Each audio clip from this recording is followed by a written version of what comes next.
주 예수 내 산소가.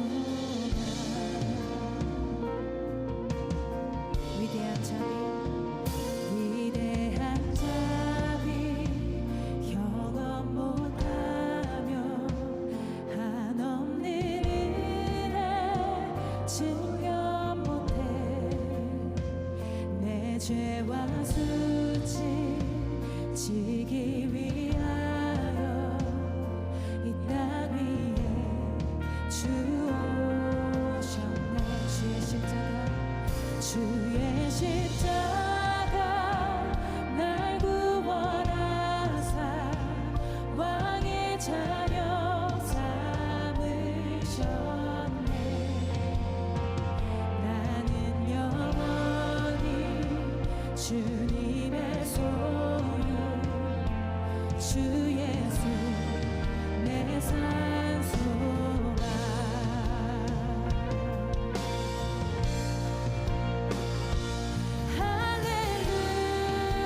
할렐루야 주의 이름 찬양해. 할렐루야 내게 자유 주셨네. 죄의 저주 끊으신 구원의 주 그 이름 주 예수 내 산소만. 할렐루야 주의 이름 찬양해. 할렐루야 내게 자유 주셨네. 죄의 저주 끊으신 구원의 주 그 이름 주 예수 내 산소만.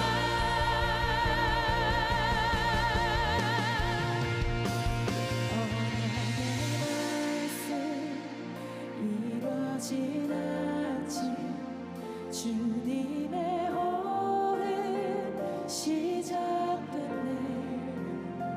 죽음 이기신 유다의 사자 우리의 주 부활하셨네. 언약의 말씀 이루어진 아침 주님의 호흡 시작됐네. 죽음 이기신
기도하겠습니다.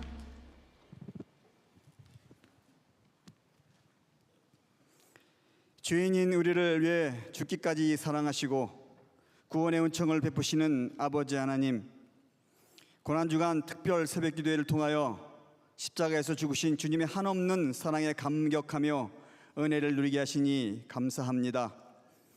오늘 부활주일을 맞이하여 주님의 살아계심을 경험하며 우리의 삶을 다시 돌아보는 시간이 되길 원합니다.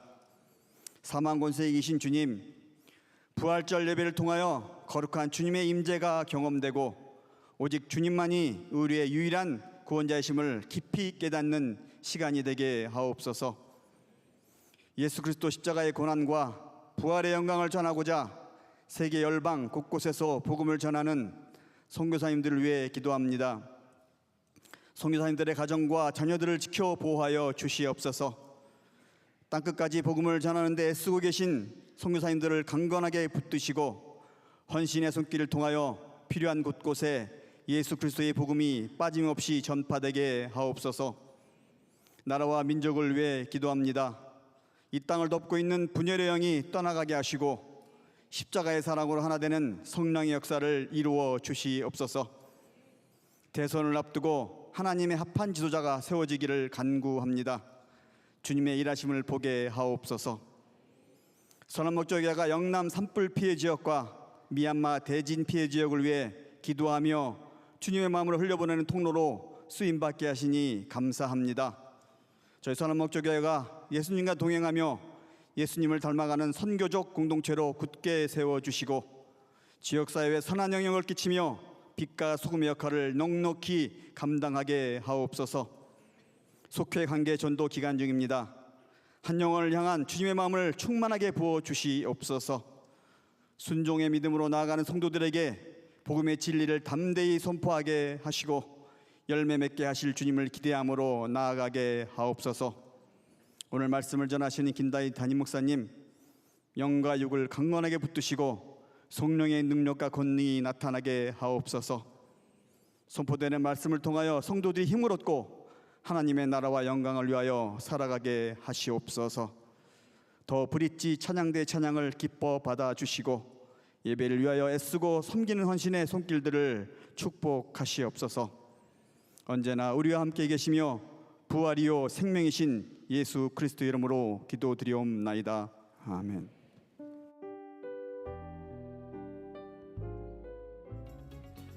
이 시간 다 함께 하나님을 경외하는 마음으로 모두 자리에서 일어서시겠습니다. 오늘 하나님께서 우리에게 주시는 말씀은 요한복음 20장 24절에서 29절까지의 말씀입니다. 12제자 가운데 하나로서 쌍둥이라고 불리는 도마는 예수께서 오셨을 때에 그들과 함께 있지 않았다.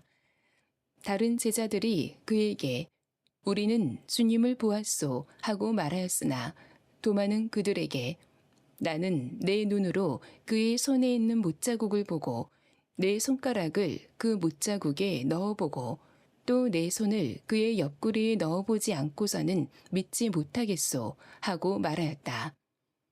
여드레 뒤에 제자들이 다시 집안에 모여 있었는데 도마도 함께 있었다.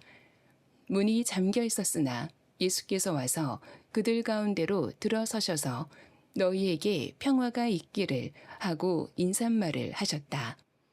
그리고 나서 도마에게 말씀하셨다.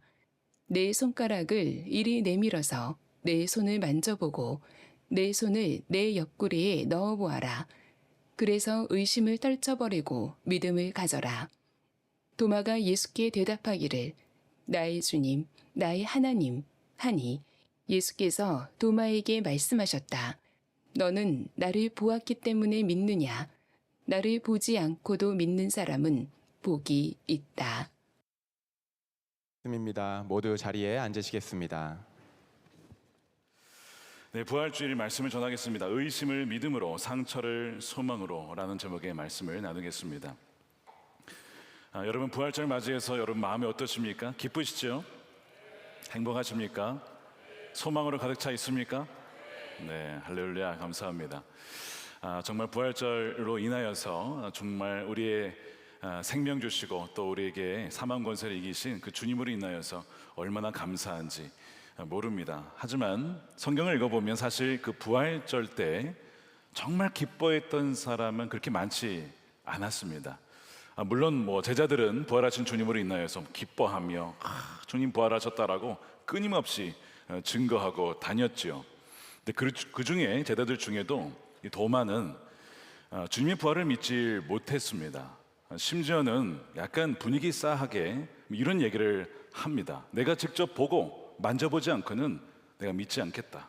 그것이 25절이었어요. 나는 내 눈으로 그의 손에 있는 못자국을 보고 내 손가락을 그 못자국에 넣어보고 내 손을 그 옆구리에 넣어보지 않고는 믿지 못하겠어.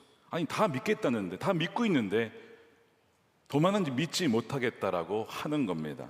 그래서 이 도마를 표현할 때에 의심 많은 도마 막 이렇게 별명을 붙이곤 하죠. 왜 도마는 부활하신 주님을 믿지 못하고 꼭 봐야만, 만져봐야만 믿겠다라고 한 걸까? 여러 가지 이유가 있을 겁니다. 그 중에 하나를 먼저 꼽으라면 기질적인 차이가 있을 겁니다. 사람마다 기질이 다르죠. 예를 들면 이제 MBTI를 해보시면 아시겠지만 직관형인 분들이 있습니다. 무엇인가를 그냥 딱 아는 겁니다. 뭐 어떤 걸 내가 보거나 이렇게 분석해 보지 않아도 그냥 알아지는 거죠. 뭐 그런 분들이 계세요. 참 놀라운 분들입니다. 근데 이 감각형인 분들이 있어요. 뭔가 눈에 보여지고 느껴지고 경험이 되어야만 내가 믿겠다. 사실 이게 굉장히 상식적인 사고죠.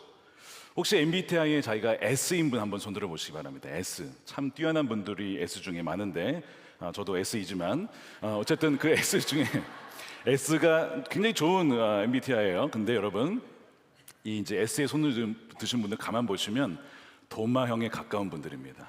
의심 많은 도마. 바로 도마가 S형일 거다 이렇게 얘기를 합니다. 왜냐하면 직접 보고 만져봐야 내가 믿겠다라고 했으니까요. 이 도마의 기질적인 특징 때문에 아마 그랬을 것이라고 보고요. 또 한 가지 있다면 아마 그의 상처받은 마음 때문일 겁니다. 도마가 예수님 참 사랑했어요. 에피소드가 여러 가지가 있는데 그 중에 하나를 얘기하자면 나사로가 죽었을 때에 예수님께서 가시고자 하니까 그 예수님이 죽이려고 했던 사람들이 여전히 있었어요. 가면 위험한 겁니다. 예수님이 가시겠다는 거예요. 그랬더니 우리가 주와 함께 죽으러 가자. 함께 죽으러 가자. 대단한 사람이죠. 도마는 예수님을 사랑했기에 죽음도 괜찮다 이렇게 했던 자가 도마예요. 그런데 주님이 죽으셨어요. 그 사랑하는 주님이 죽으셨어요. 죽은 게 분명합니다. 봤습니다. 눈으로 죽은 걸. 그런데 살아났다고 하는데 이게 좋아할 일인데 그럴 리가 없다. 내가 진짜 보고 만져보지 않고는 난 믿지 않겠다. 여러분 이런 경우가 있습니다. 오래도록 병투병을 하다가 낫지 않는 경우, 그것이 가족이든 본인의 병이든 혹은 오랜 동안 해결되지 않은 문제를 안고 있는 분들이 계실 겁니다. 그분들에게 다가가서 이게 잘 될 거예요, 병이 치유가 될 거예요 라고 얘기하면 그럼 어떻게 반응하는지 아십니까? 물론 믿습니다, 감사합니다 이렇게 하신 경우도 있지만 잘 안 믿는 경우가 있습니다. 왜요? 오랫동안 낫지 않았고 오랫동안 문제가 해결되지 않았기에 섣불리 이 소망을 품었다가 상처받은 경우가 너무나 많았기에 소망을 쉽사리 품지 않는 겁니다. 그걸 이해해보면 도마가 왜 믿으려 하지 않았는지를 이해할 수 있어요. 내가 정말 사랑하는 주님을 살아났다라고 믿었다가 아니면 어떻게 해요? 또 상처를 당해요. 또 아픔을 당하는 거예요. 그러니까 내가 직접 보고 만져보지 않고는 난 믿지 않겠다라고 도마는 대답을 했던 거라고 이렇게 추측을 하게 되죠. 그런데 여러분 이 도마의 의심을 보면 도마만 의심한 건 아닙니다. 누가복음 24장에 보면 예수님이 부활하셔서 나타나셨을 때 제자들에게 그때 제자들의 반응이 기록이 되어 있는데 여러분 기억나십니까? 어떻게 반응했는지. 제자들이 예수님을 봤잖아요. 뭐라고 하는지 아십니까? 유령 아닌가 이렇게 반응했습니다. 유령을 보는 거 아니냐. 심지어는 마음속에 의심하는 자가 있었다 이렇게 얘기를 합니다. 눈으로 보고도 예수님 부활을 의심한 것이 제자들이었어요. 도마만 의심한 게 아닙니다. 마태복음 28장에 보면 유명한 말씀이 나와요. 마지막에 그러므로 너희는 가서 모든 민족으로 제자를 삼으라. 그 지상 대위임령 말씀이 나오잖아요. 근데 바로 그 전절에 뭐라고 돼 있냐면 그 제자들 중에는 여전히 의심하는 자들이 있더라. 의심하는 제자들 앞에서 예수님은 그 지상 대위임령 말씀을 하셨던 거예요. 그러고 보면 이 도마만 의심한 게 아니었던 거죠. 그리고 나중에 믿게 된 이들을 보면 빈 무덤을 봤어요. 빈 무덤을 봤고 마리아는 예수님을 만났고 다른 제자들도 예수님을 만났기 때문에 믿은 거란 말이에요. 그러니까 보지도 못하고 만나지 못한 도마가 의심하는 것은 너무나 당연한 것이죠. 그리고 도마만 꼭 나쁜 사람을 만들 이유가 없다는 거예요. 그리고 의심이 꼭 나쁜 것이냐? 여러분 그렇지 않습니다. 오스 기니스라고 하는 C.S. 루이스 이후에 이 기독교의 최고 변증가로 꼽히는 분이 계십니다. 그분이 책을 참 많이 썼는데 참 번역이 안 된 좋은 책이 하나 있어요. God in the Dark, 어둠 속에 계신 하나님이라는 책인데 거기에 그가 이런 얘기를 합니다. 여러분 믿음의 반대말이 뭐라고 생각하세요? 의심이라고 우리는 생각합니다. 근데 그분은 이런 얘기를 해요. 믿음의 반대말은 의심이 아니라 불신앙, 믿지 않는 것이 반대말이라는 거예요. 자, 믿음의 반대말은 불신앙, 믿지 않는 거죠. 그러면 의심은 뭐냐는 거죠. 의심은 이 믿음과 불신앙 그 사이에 그 중간 어딘가에 양다리를 걸치고 있는 것이 의심의 상태라는 거예요. 자, 이 의심이 믿음으로 향할 수도 있고 불신앙으로 향할 수도 있습니다. 근데 이 의심이 왜 꼭 필요하냐? 예를 들면 이런 거예요. 하나님은 안 계시다, 예수님 부활하지 않으셨다라고 믿는 분들이 믿음으로 나오려면 반드시 자신의 그 믿음을 의심해야 됩니다. 하나님이 살아계시지 않다, 부활하지 않았다라고 하는 그것을 의심해야만 믿음으로 올 수 있는 거죠. 이단을 믿는 분들이 있어요. 우리 교회 주변에도 이단들이 왔다 갔다 해서 지난주에 전도를 했습니다. 그 이단들에게 복음을 전했습니다. 그 이단분들이 믿는 게 뭐냐면 이 사이비 교주나 아니면 다른 어떤 성경 다른 걸 얘기를 하거나 성경을 다르게 가르쳐요. 그러니까 그것을 확신하고 있어요. 그들이 이단에서 나오려면 뭘 해야 됩니까? 의심해야 됩니다. 의심해야만 참된 믿음으로 나올 수가 있어요. 그러니까 여러분 불신앙에서 믿음으로 바로 오는 게 아니고 의심을 거쳐서 넘어오게 됩니다. 그런 점에서 이 의심은 불신앙이 믿음으로 나오게 하는 다리가 될 수 있다는 점에서 의심은 잘 쓰면 마치 백신처럼 죽은 항체, 어떤 그 바이러스를 넣어서 우리 안에 항체를 만드는 백신처럼 우리의 믿음을 더 건강하고 견고하게 만들 수 있는 것이 의심이에요. 그래서 신앙생활을 하다 보면 의심이 생길 때가 있어요. 정말 이 고통 중에 주님이 나와 함께 계시는가? 그때 그 고난을 겪으면서 눈에 보이지 않아도 주님이 나와 함께 하신다는 것을 경험하면서 그 의심이 다시 믿음으로 돌아오면 그 믿음은 더 견고해지죠. 풍파 속에서도 흔들리지 않는 그 믿음이 된다는 거예요. 그래서 우리 신앙인들은 다 믿음과 불신앙 이 사이에서 어딘가를 왔다 갔다 하다가 믿음에 있다가도 의심에 갔다가도 이런 식으로 우리는 신앙생활을 그 여정을 가게 된다는 것이죠. 그러니까 이 도마가 의심하는 도마 이런 표현보다는 조건을 거는 거예요. 어떤 조건이냐면 내가 믿음을 갖고 싶은데 이런 조건이 필요하다. 그 조건을 거는 도마라고 표현하는 것이 더 정확한 것이죠. 부활 주일이 지나고 다시 일주일이 지났습니다. 여드레가 지나서 다시 제자들이 모여 있었는데 처음엔 도마가 없었지만 이번에는 도마가 제자들과 함께 있었어요. 거기에 예수님이 다시 찾아오십니다. 문을 걸어 잠그고 있었는데 찾아오셔서 첫 번째 부활 때와 같이 평강이 너에게 있을지어다 라고 하시면서 곧바로 누구에게 다가가냐면 도마에게 다가갑니다. 도마에게 가서 도마야 내 손을 봐라 라고 보여주시거든요. 여러분 첫 번째 그 부활 주일 때 도마가 없었다고 도마가 부활하신 주님이 그 자리에 없었다고 했잖아요. 그래서 못 믿었다고 했잖아요. 그래서 내가 봐야만 믿겠다, 만져봐야만 믿겠다라고 할 때에 그때 예수님이 거기 계셨나요? 예수님 거기 안 계셨죠. 그냥 도마가 얘기를 한 것뿐입니다. 내가 못 봐가지고. 근데 주님은 도마가 말한 걸 알고 있어요.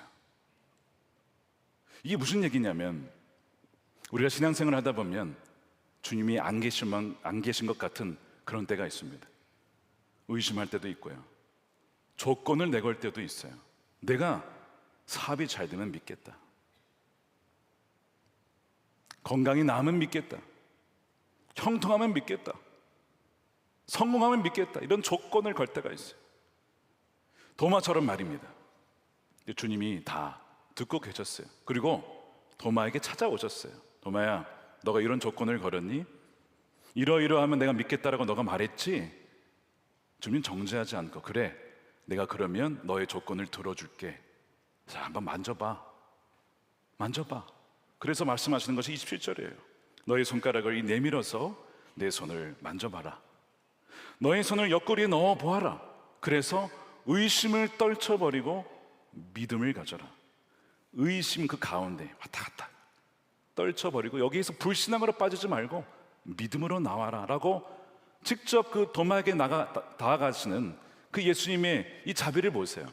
정죄하지 않고 그 의심 많고 그 왔다 갔다 하는 그 도마의 신앙의 수준에 맞추어 자신을 낮추어 믿음을 갖기를 원하시는 그 예수님의 모습 말입니다. 꼭 우리에게 다가오시는 주님의 모습이죠. 잘 못 믿을 때, 의심할 때, 주님께 조건을 걸 때 주님이 다가오셔서 그 조건을 들어주심으로 응답이 되어서 주님을 만난 분들이 여러분들 중에 분명히 계실 거예요. 마찬가지로 도마에게도 주님은 그렇게 다가오시는 겁니다. 바로 이 장면을 잘 작품으로 묘사한 것이 있는데 카라바조의 성 도마의 의심이라는 작품이에요. 오늘 인트로 영상에도 나왔었는데요. 도마가 정말 예수님의 옆구리에 손을 넣어서 그 상처를 만져보는 그 장면을 정말 생생하게 묘사를 했죠. 자, 그런데 사실 우리가 정말 주목해야 될 부분은 바로 이것입니다. 질문이 있는데 왜 부활하신 예수님의 몸에는 여전히 상처가 남아있는 것일까요? 이런 질문 해본 적 없으십니까? 저는 도마형이라 이런 질문을 해봤습니다. 이상하잖아요.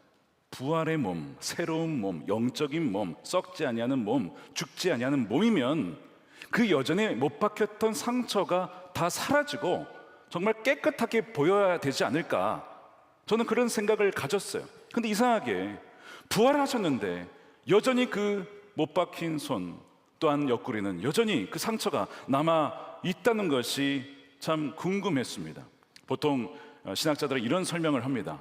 그 상처가 남아있는 것은 바로 그 십자가에서 죽으신, 상처를 당하신 그 예수님이 부활하신 것이 맞다라고 그 정체성을 분명하게 보여주기 위해 상처를 남겨두었다, 이렇게 보통 해석을 합니다. 그런데 말씀을 묵상하다 보면 이 도마에게 그 상처를 보여주는 이 장면을 묵상하다 보면 단지 그것만은 아니라는 것을 알게 돼요. 예수님의 상처는 영광스러운 상처죠. 보통은 상처를 드러내 보여주고 싶지 않아 합니다. 사람들은 감추고 싶어하고 또한 말하고 싶지 아니하죠.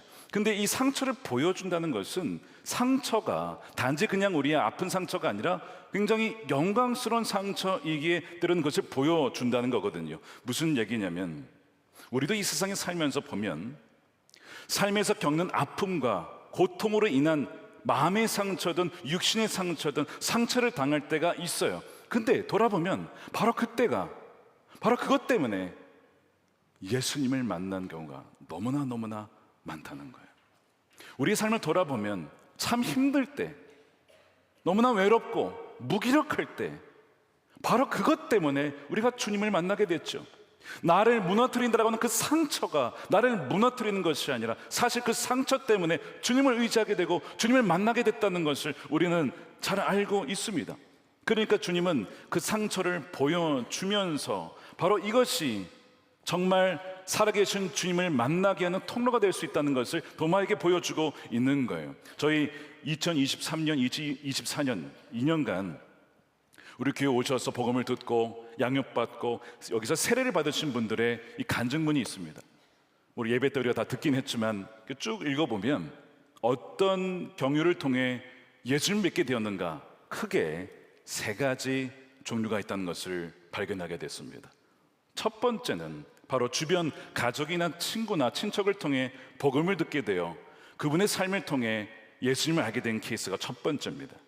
두 번째는 기적적인 어떤 사건이 해결되어서 그래서 예수님을 믿게 된 경우예요. 질병이 낫거나 풀리지 않았던 문제가 해결이 되므로 하나님 살아계시구나, 그래서 주님을 믿게 된 경우가 두 번째 케이스고, 세 번째 케이스는 무엇이냐면 삶의 고통과 어려움인데 문제가 완전히 해결된 건 아니지만 그 고통과 아픔 때문에 주님을 만나고 의지하게 된 경우가 바로 세 번째입니다. 자, 그러니까 돌아보면 두 번째에도 고통과 어려움 중에 문제가 해결되어서 만났고, 세 번째는 그렇지는 않았지만 고통 때문에 만났으니 이 상처로 인하여서 주님을 만나게 된 케이스가 3분의 2가 된다는 거예요. 아마 여러분들 돌아보시면 여러분도 마찬가지이라 생각합니다. 예를 들면 작년에 세례 받은 분 중에 이런 분이 계셨어요. 여자분이셨는데 원래 이제 싱글로 사실 때 예수님 믿지 않았답니다. 자신의 존재와 능력을 증명하고자 아등바등하며 세상에서 사시는 거예요. 그런데 늘 외롭고 불안했답니다. 그러다가 지금의 남편을 만나서 결혼을 한 거예요. 근데 결혼을 했더니 시댁 식구들이 다 크리스천이었네. 교회를 나가시는 거예요. 그러니까 이제 너도 신앙을 가지면 좋겠다라고 권면하여 나가게 된 교회가 선한 목자 교회. 그냥 예배를 3년을 다녔어요. 3년을 다녀도 믿음이 들어오지 않더랍니다. 복음을 들었는데 이해가 잘 되지 않고, 양육을 받았는데 이게 입술로 고백이 잘 안 되더래요. 여러분, 그거 어떻게 안 되는 거 어떻게 하겠습니까? 간증문을 결국 쓰질 못하셨어요. 그러던 중에 아기가 생겨서 임신을 하고 그리고 출산을 하게 되었습니다. 아기를 낳았으니 얼마나 기쁩니까? 하나님 귀한 선물을 주신 건데 문제는 그때부터였습니다.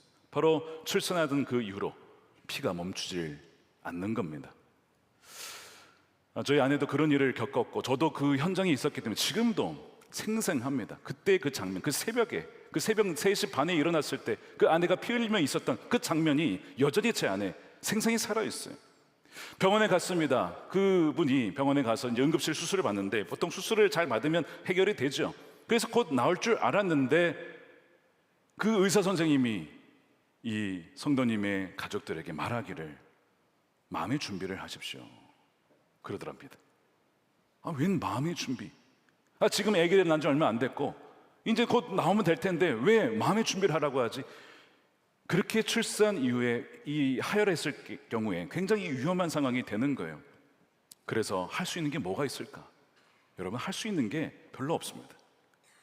저도 그때 병원 그 안에서 차가운 바닥에서 아내가 피 흘려 죽어갈 때, 이게 지금 뭐 죽는지 사는지 모를 때 제가 할 수 있는 게 아무것도 없더라고요.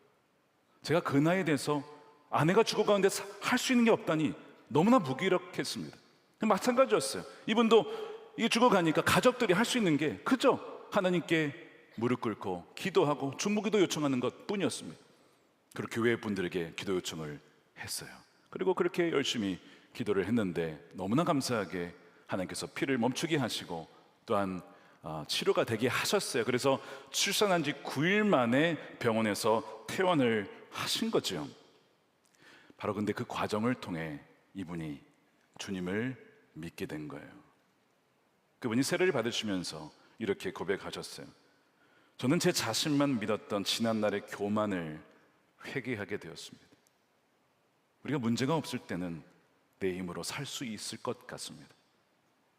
근데 문제를 당하면, 사고를 당하면, 고통을 당하면 이게 아무것도 아니구나, 내 힘이라고 하는 것이, 그걸 깨닫게 됐죠. 이분이 그 교만을 회개하게 됐다는 거예요. 그동안 제 자신을 의지하던 삶을 회개하고 하나님만을 전적으로 의지하게 되었습니다. 비록 몸과 마음이 온전하지 못한 상태에서 아기를 양육하는 것이 두려웠지만 그럴수록 더욱 기도하며 제 몸의 회복과 아기의 안전을 하나님께 내어 맡겨드렸습니다. 제가 하나님을 알아보지 못할 때에 하나님은 저를 버리지 않으셨습니다. 저를 택하시고 때를 기다리며 저에게 찾아와 주셨습니다. 주인이었던 저는 예수님과 함께 십자가에 못 박혀 죽었고 이제 제 안에 예수님이 사시는 것을 분명히 믿습니다. 이렇게 고백을 하셨어요. 그리고 어제 얘기를 들어보니까, 오늘 이제 한 목사님 얘기해 주셨는데 그 아이, 태어난 아기의 돌 잔치를 어제 돌 예배를 드렸답니다. 그 아빠가 사회를 보면서 이 아이를 위해 정말 축복해 주고 싶다고 하면서 오늘 이 돌 예배를 드리는 이유를 이렇게 얘기하셨다고 해요. 이 아이에게 줄 수 있는 가장 큰 유산은 바로 믿음이라고 저는 분명히 믿습니다. 믿음을 밀려주기 위해 오늘 이 돌 예배를 드리는 것입니다. 그렇게 얘기를 하셨다고 합니다. 의심에 있었던 가정이 믿음으로 나가게 되었고, 그 상처가 있었지만 그러나 그 상처로 인하여 산소망 대신 주님을 붙잡게 된 것이죠. 사랑하는 여러분, 도마가 의심할 때에 주님이 찾아오셨던 것처럼 여러분 지금 의심하는 분이 계십니까? 흔들리는 분이 계십니까? 주님이 여러분들에게 찾아오셔서 손 내밀어 주시며, 너가 이런 조건을 걸었지, 그래 내가 응답해 줄게 라고 하시며 우리의 연약한 믿음에 맞추어서 다가오시는 그 주님을 또한 만나는 여러분 되시기를 축복합니다. 그래서 이 상처라고 하는 것이 꼭 부정적인 것이 아니라 오히려 그 상처가 놀라운 영광을 예비하고 산소망 되신 주님을 만나게 하는 과정이 될 수 있다는 것이죠. 그래서 부활하신 예수님의 상처는 파괴가 아니라 구원의 증거가 되는 거예요. 예수님께서 십자가에서 매달려 돌아가실 때에 제자들이 볼 때는 이제 다 끝났구나, 이제는 모든 희망이 무너졌구나 라고 생각했을 거예요. 그것이 예수님의 십자가 상처입니다. 근데 지금 예수님께서는 그 상처를 보여주시면서 도마에게 이런 얘기를 하시는 거죠. 도마야, 이 십자가 상처가 너의 인생을 파괴시킨다고 망친 것이라고 생각했었지, 절망스러웠지. 그러나 이 상처들이 사실은 너의 생명을 구원한 거야. 이 역설적인 거예요. 우리 삶에 벌어지는 우리 마음과 우리의 삶을 파괴시킨다라고 하는, 물론 악의 세력이 있습니다. 근데 그것으로 말미암아 우리의 교만이 깨어지고 우리의 자만이 무너지고 우리가 얼마나 헛된 우상을 붙잡고 있었는지를, 그거를 주님은 깨뜨리시면서 오히려 우리를 살리시는 것, 바로 이것이 상처의 의미였던 것이죠. 예수님께서 십자가에서 못 박혀 죽으실 때 그 찌르는 그 고통과 아픔이 실은 우리를 낫게 하는 것이었음을 이미 이사야 선지자는 예언을 했었죠. 이사야 53장 5절 말씀입니다. 우리 함께 읽겠습니다. 시작. 그러나 그가 찔린 것은 우리의 허물 때문이고 그가 상처를 받은 것은 우리의 악함 때문이다. 그가 징계를 받음으로써 우리가 평화를 누리고 그가 매를 맞음으로써 우리의 병이 나았다. 예수님이 그 상처를 보며 이사야 말씀이 떠오르지 않았겠습니까? 아, 예수님의 그 상처가 우리의 모든 소망을 무너뜨린 것이 아니라 우리에게 나음을 주시고 우리에게 참 소망을 주신 것이구나 하는 것을 깨닫게 된 것이죠.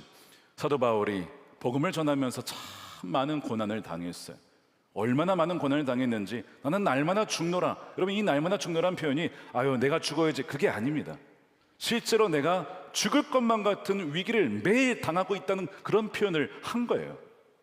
매를 맞고 박해를 당하고 뱀에 물리고 파선을 당하고 굶주리고 헐벗고 이 일을 계속 겪었습니다. 그러다가 그 다음 구절에 이 고난을 그가 뭐라고 해석을 하냐면, 왜 하나님 나에게 이런 고난을 주시나, 이렇게 해석을 해요. 고난의 목적이 무엇인가? 고린도후서 4장 17절에 지금 우리가 겪는 일시적인 가벼운 고난, 여러분이 가벼운 고난이라고 했죠. 여러분, 가볍지 않았다고요. 날마다 죽는 것만 같았다고. 근데 가벼운 고난이라고 표현을 해요. 사도 바울이 좀 이상해졌나? 여러분, 그렇지 않습니다. 그 고난은 너무나 힘든 고난이었어요. 그런데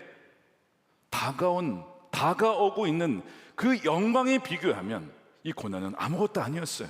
그리고 이 고난으로 말미암아 하나님 나라의 소망을 품게 되고, 이 고난으로 말미암아 주님을 의지하게 되어지고, 이 고난으로 말미암아 내 안에 하나님의 형상이 회복되어지고 있다는 것을 그가 고백하는 거예요. 그래서 비교할 수 없을 정도로 영원하고 크나큰 영광을 우리에게 이루어 줄 것입니다. 미래형 아닙니다. 현재 진행형으로 쓰고 있어요. 고난은 우리를 지금 준비시키고 있습니다. 고난에 합당한 자로, 영광에 합당한 자로, 그 나라에 합당한 자로 우리를 지금 준비시키고 있습니다 라고 그런 표현하고 있잖아요. 사랑하는 여러분, 그러므로 우리가 예수님을 믿고 그 안에 거한다고 한다면 우리에게 일어난 가장 끔찍한 일처럼 보이는 일도 하혈을 하고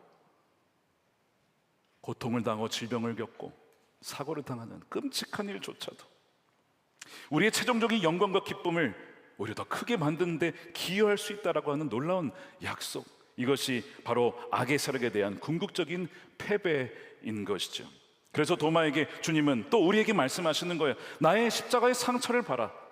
그리고 깨달아라. 너가 내 안에 거한다면 너의 삶을 파괴하고 있다라고 그렇게 생각한 너의 상처들이 실은 너를 살리고 너를 나에게로 인도하는 그런 수단이었음을 너가 알게 될 것이다. 주님은 우리에게 말씀하고 계신 거예요. 그래서 도마가 예수님을 만났을 때 도마는 예수님의 상처를 만져보지 않습니다. 여러분 본문을 가만히 읽어보시면 도마가 예수님을 만졌다라는 기록은 나와 있지 않습니다. 물론 아까 그 그림은 만지는 것처럼 그리긴 했지만 정확히 말하면 성경에는 만졌다는 기록은 나와 있지 않아요. 그냥 봤습니다. 그리고 만져볼 필요가 없었어요. 이미 십자가에서 나타난 그 완전한 사랑, 그 압도적인 사랑, 그렇게 조건을 걸면 내가 이러면 주님 믿겠습니다, 저러면 믿겠습니다, 그렇게 함에도 불구하고 나에게 다가오셔서 버리지 않고 믿음 없다고 책망하지 않고 나를 위해서 다 십자가에서 고난을 당하시고 죽으신 그 압도적인 그 사랑의 증거 앞에 그의 모든 조건들이 다 무너진 것이죠. 내가 이런 조건이 있어 믿을 것이 아니라 이런 조건이 없어도 그리 아니하실지라도 나는 주님을 고백합니다. 그러면서 나의 주여, 나의 하나님이여, 그가 그렇게 고백을 하는 거예요. 여러분 이 고백은 요한복음의 모든 고백 중에 가장 위대한 고백으로 꼽힙니다. 왜냐하면 단지 그분을 어떤 나의 스승이요 뭐 메시아도 귀한 고백이지만 아예 하나님이라고 고백했기 때문에 가장 위대한 고백으로 꼽혀요. 그런데 그 고백이 누구 입에서 나왔다고요? 의심이 많고 조건을 걸었던 그 도마의 입에서 가장 위대한 고백이 나왔다는 것이 우리에게 얼마나 위안이 되는지 몰라요. 우리도 도마처럼 의심하고 조건을 걸고 이거 해주면 나 떠날 거예요, 이거 안 해주면 나 교회 나갈 거예요, 떠날 거예요, 하나님 버릴 거예요, 이렇게 했던 우리인데 그런 도마를 변화시키셨어. 도마가 어떻게 죽습니까? 인도까지 복음을 전하죠. 거기에서 순교를 합니다. 여러분 부활의 증거 중에 하나가 무엇이냐면 제자들이 다 순교했다는 거예요. 만일 부활이 가짜였다면, 조작이라면 여러분 가짜를 위해서 목숨 걸 수 있겠습니까? 아무리 그래도 가짜인데 거기에 자신의 목숨을 바쳐가면서 죽겠냐고요. 온 제자들이 다 목숨 바쳐 죽은 것은 부활의 주님이 진짜였기 때문에, 죽음을 이기신 부활이 우리에게 있음을 그들이 믿었기 때문에 그 고난과 순교 현장 속에서도 죽음을 두려워하지 않고 끝까지 복음을 전하다가 죽은 거죠. 그래서 지금도 인도 첸나이 지방에 가면 도마 기념교회가 있다고 해요. 우리 장 크리스토퍼 선교사님이 언제 저에게 오시면 꼭 그곳으로 인도하고 싶다고, 본인 사역하신 곳이 그렇게 멀지 않다고 합니다. 도마 순교교회, 바로 도마가 거기까지 갔구나. 아니 그렇게 의심 많던 도마가 변하여 인도에까지 복음을 전한 자가 되었다니. 그러면서 예수님께서 29절에 이렇게 얘기를 하세요. 너는 나를 보았기 때문에 믿느냐? 나를 보지 않고도 믿는 사람은 복이 있다. 여러분 이것은 누구에게 주는 말씀이냐면 바로 저와 여러분에게 주신 말씀이에요. 왜냐하면 우리는 주님을 보고 믿은 게 아니에요. 만져보고 믿은 게 아니에요. 어느 누구도 그렇게 믿은 사람은 없습니다. 근데 보지 않고 믿는 자가 더 복이 된다는 거예요. 여러분들이 예수님 직접 눈으로 보거나 만져보진 않았지만 믿었다면 여러분들에게 복이 있는 줄로 믿습니다. 하늘나라의 풍성한 복과 부활의 능력의 복이 여러분들에게 이미 임한 줄로 믿습니다. 그렇기 때문에 예수님의 이 상처라고 하는 것은 우리 이 세상을 살면서 상처, 아픔이 있어요. 그걸 부정하지 않습니다. 낭만적인 어떤 낙관주의, 예수님 믿으면 아무런 문제가 없고 병에도 안 걸리고 사고도 안 당해, 이게 아니라는 거예요. 상처는 있어요. 상처는 있어요. 아픔이 있어요. 믿는 중에도 여전히 힘들어하는 분들이 있습니다. 그런데 그 상처가 있지만 부활하신 주님의 몸의 상처가 더 이상 그 상처가 그분을 해할 수 없는 것처럼 부활의 능력으로 살아가는 이들에게는 그 아픔이 해결되든 되지 않든 성령으로 이미 우리와 함께 하시는 부활의 능력으로 이기며 살아가게 된다는 것입니다. 이것이 바로 예수님의 부활의 상처의 의미고 바로 부활의 능력인 거예요. 이미 십자가에서 완전한 사랑을 부어 주셨기 때문에 그렇습니다. 사랑하는 여러분, 그리하여 이 부활의 능력으로 그 의심이 변하여 바로 믿음이 되어지고 믿음의 사람으로, 그 상처가 변하여 소망의 사람으로, 소망이신 주님을 붙잡는 그렇게 부활의 증인으로 살아가는 저와 여러분들의 삶이 되시기를 우리 주님의 이름으로 축원드립니다. 이번에 부활의 증인으로서 우리 오신 분이 계십니다. 우리 교회의 김은진 권사님, 삶 속에서 부활의 능력을 경험한 그 놀라운 은혜를 이 시간 나눌 텐데, 우리 나오실 때에 박수로 맞이해 주시길 바랍니다.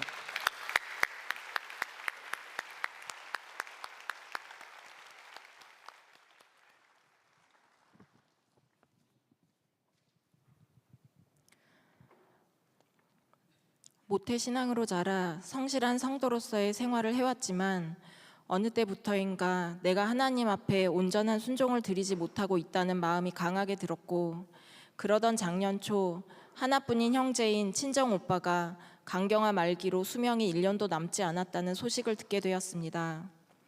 오빠는 매우 외골수적인 성격에 오랜 기간 혼자 술 마시는 습관이 있었는데, 간이 약한 집안 내력이 더해져 결국 간이식이 아니고서는 살 방법이 없다는 선고를 받은 것이었습니다.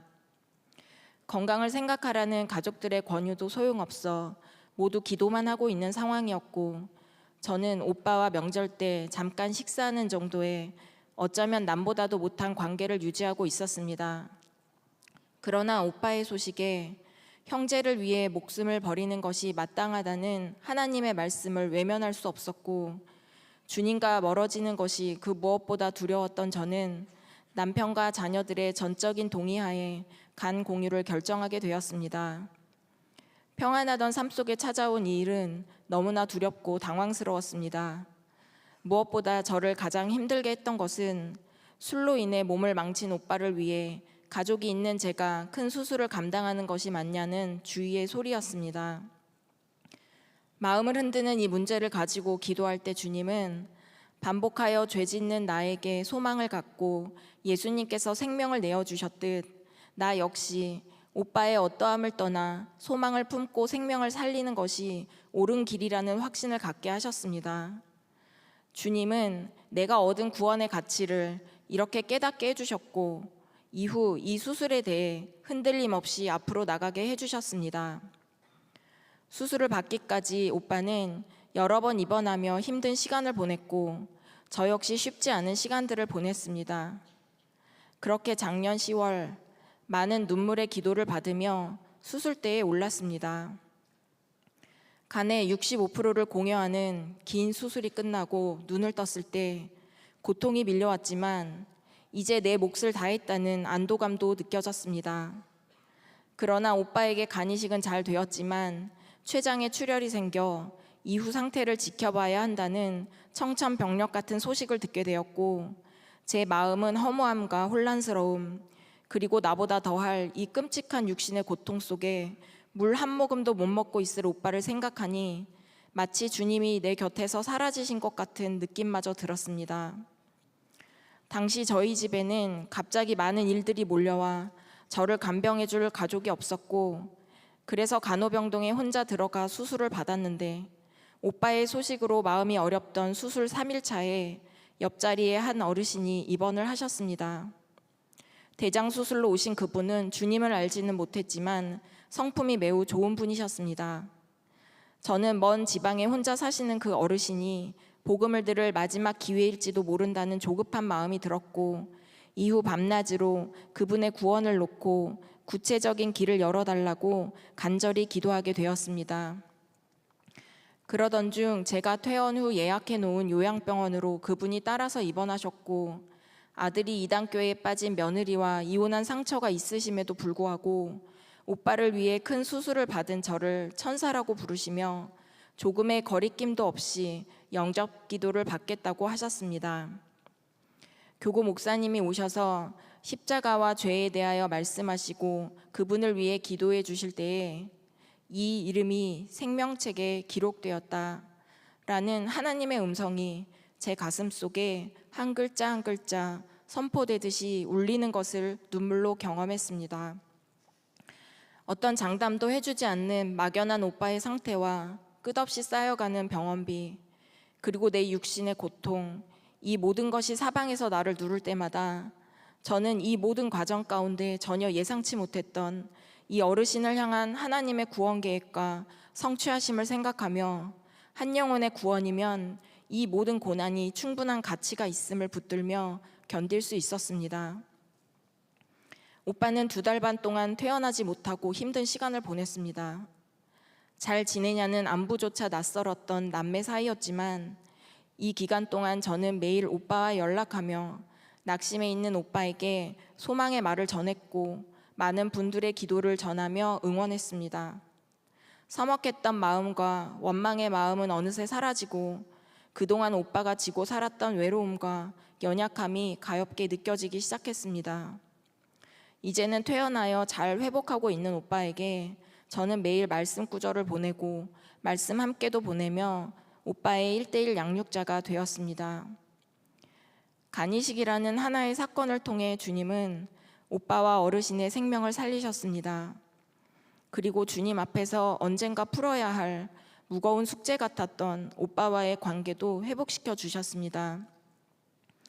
죽어가는 간에는 건강한 간만이 생명이 되듯 죄로 인해 죽을 수밖에 없는 나에게는 죄 없는 예수님만이 생명을 주실 수 있다는 십자가 구원의 원리를 비로소 실제적으로 이해하게 해주셨습니다.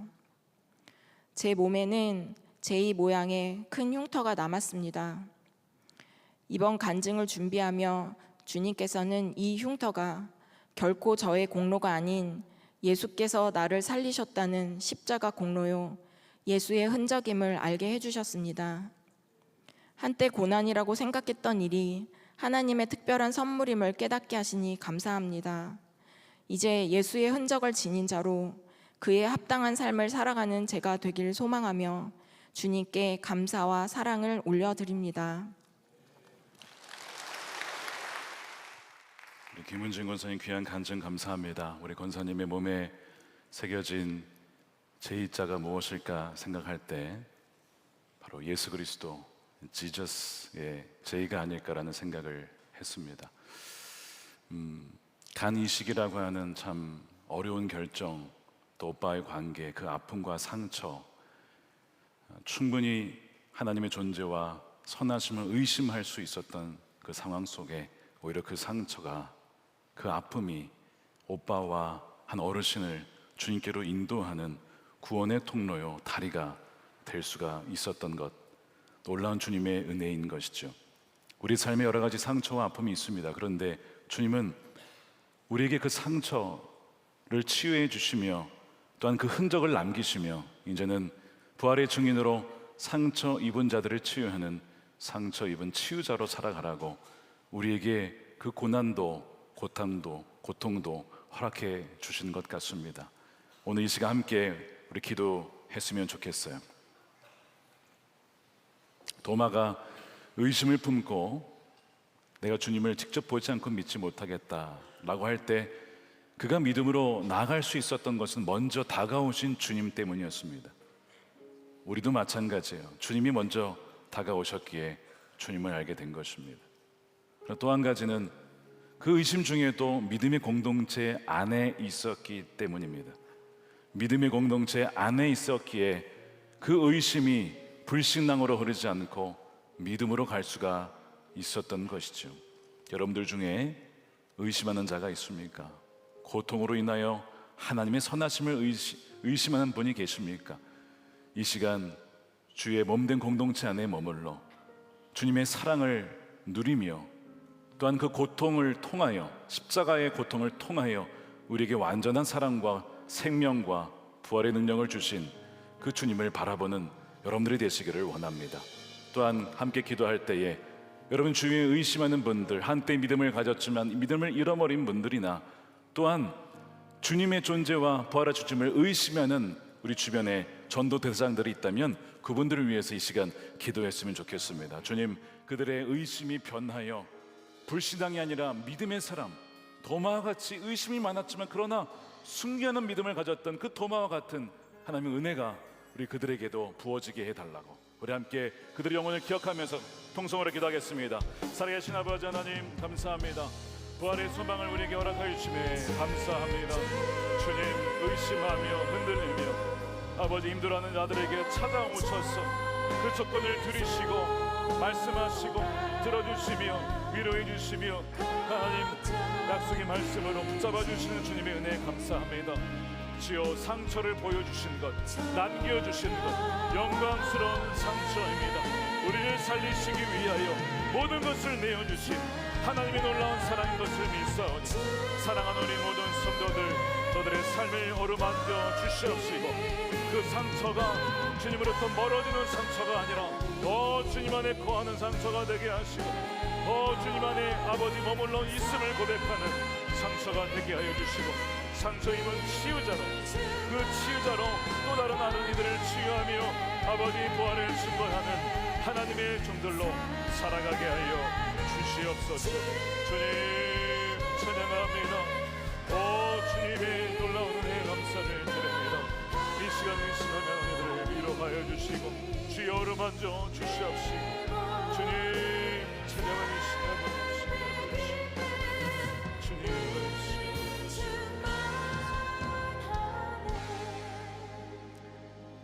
살아계셔서 역사하신 아버지 하나님 감사합니다. 거룩한 부활 주일에 우리를 부활의 증인으로 초청해 주시고 만나 주심에 감사드립니다.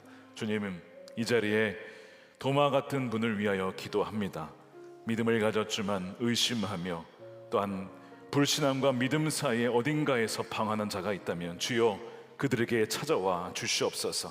도마에게 찾아가 주셔서 손 내밀며 너의 그 조건 내가 다 알고 있다. 내가 그 조건을 들어주마.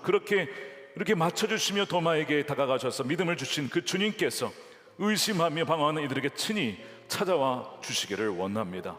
상처로 인하여서 주님을 떠난 자가 있습니까? 삶의 여러 가지 고통으로 인하여서 하나님의 선하심을 부정하는 자가 있습니까? 주님 십자가에 아버지 상처받은 그 손을 보여주셔서 우리를 위하여서 대신 맞으시고 또한 찔림을 당하시고 죽기까지 사랑하신 그 상처 입은 주님의 손으로 말미암아 상처받은 심령이 치유가 되고 상처받은 심령이 변화가 되어 상처 입은 치유자로 아버지 하나님 부활의 증인으로 살아갈 수 있는 놀라운 변화와 하나님 은혜가 부어지게 하여 주시옵소서.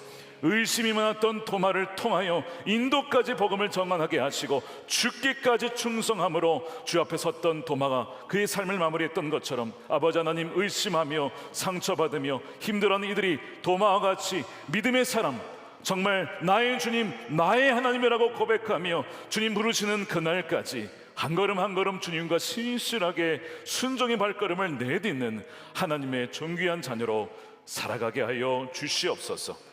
아버지 하나님 부활절 맞이하여 귀한 부활의 예물 또한 11조와 감사한걸 주님께 올려드립니다. 무엇보다도 우리의 삶을 부활의 산 제사로 주님께 올려드리오니 주님의 기쁘신 뜻을 위하여 부활을 증거하는 말로만이 아니라 우리의 삶으로 희생과 고난으로 섬김을 통해 증거하는 우리의 삶이 되게 하여 주시고 하나님만 홀로 영광을 받아 주시옵소서. 상처 입은 이 나라를 주여 긍휼히 여겨 주시옵소서.